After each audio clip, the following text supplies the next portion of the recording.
Pozdrav svima. Rano je jutro, negdje blizu 7 sati.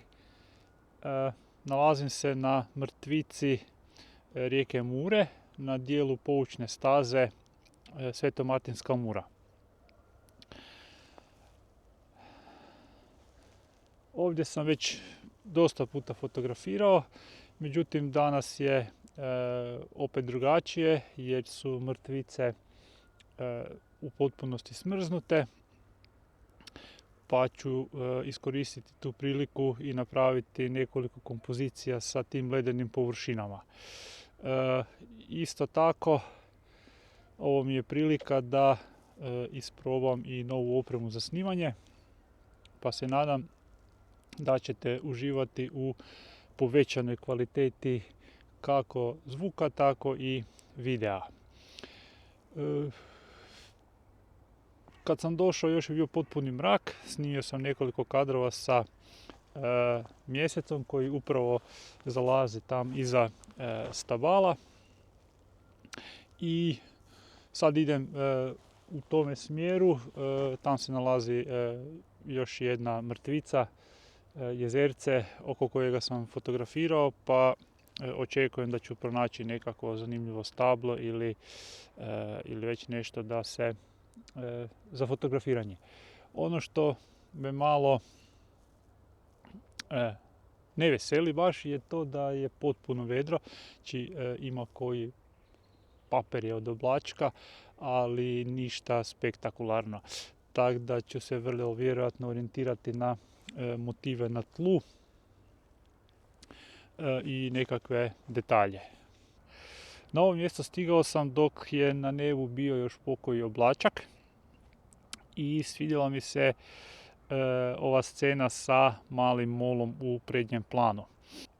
Svidjelo mi se u biti što se taj mol drveni pruža malo preko leda i zatim linija obale onda vodi pogled prema najsvjetlijem dijelu kadra, a to je izlazeće sunce. U trenutku snimanja na nebu je bilo nešto ovakvih papirjastih oblaka, tako da su oni lijepo onda zatvorili kompoziciju. I naravno bilo je nešto manje svjetla.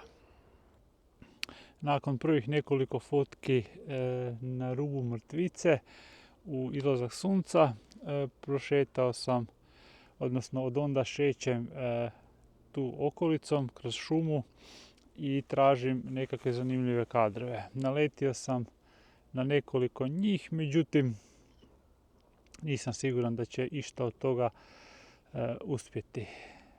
Kaos, odnosno ne mogu nikako pronaći nekakve meni trenutno sada zanimljive kadrove. Možda se nešto i možda nešto kasnije na kompjuteru i bude izgledalo malo bolje nego sad uživo, ali neće se opterećivati. Većinu fotki radim s teleobjektivom, pokušavam izdvajati nekakva zanimljiva stabla, iako je to vrlo teško.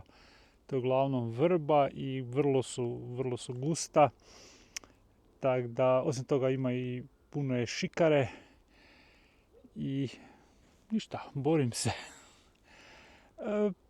Znači teleobjektiv s polarizatorom, tako da probam malo istaknuti boje.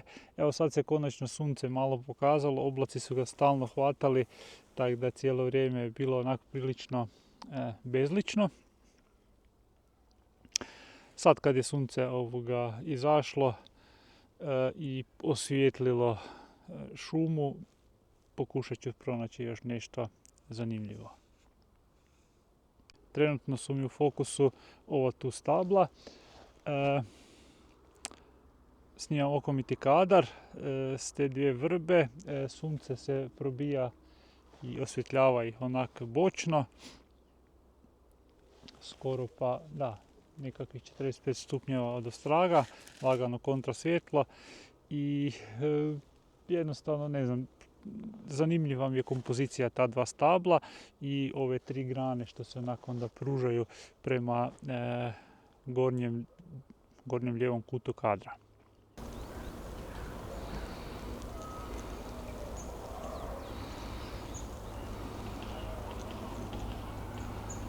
Završio sam moju današnju šetnju i jedino što je sigurno to je da sam se nahodao. Fotografijama, a ne znam ni sam. Zadovoljan sam onime što sam vidio, međutim nisam baš siguran da sam to uspio prenijeti na fotografije. Pa i ovako je danas glavna namjena ovog izleta bila da isprobam jučer kupljeni DJI Osmo Pocket 3 i mogu reći da je prvi dojam više nego odličan. Jako se lako rukuje, kamerom dobro podnosi hladnoću. Evo, mikrofon je nakon nekoliko sati na hladnoći još uvijek ima 60% baterije, tako da bez ikakvog problema mislim da će u ostalom dijelu godine savršeno raditi. Kvalitetu slike ću moći procijeniti na računalu, ali sve mi se čini da je nekoliko svjetlosnih godina bolje od onoga čime sam do sad snimao. Tako da se veselim obradi i veselim se snimanju novih videa. Za kvalitetni osvrt o ovoj kameri ipak ju moram nešto malo duže koristiti, pa će to malo pričekati, ali kao što sam rekao, prvi dojmovi su izvrsni. Eto, toliko za ovaj video. Sad možete pogledati fotke koje sam snimio i do idućeg videa pozdrav!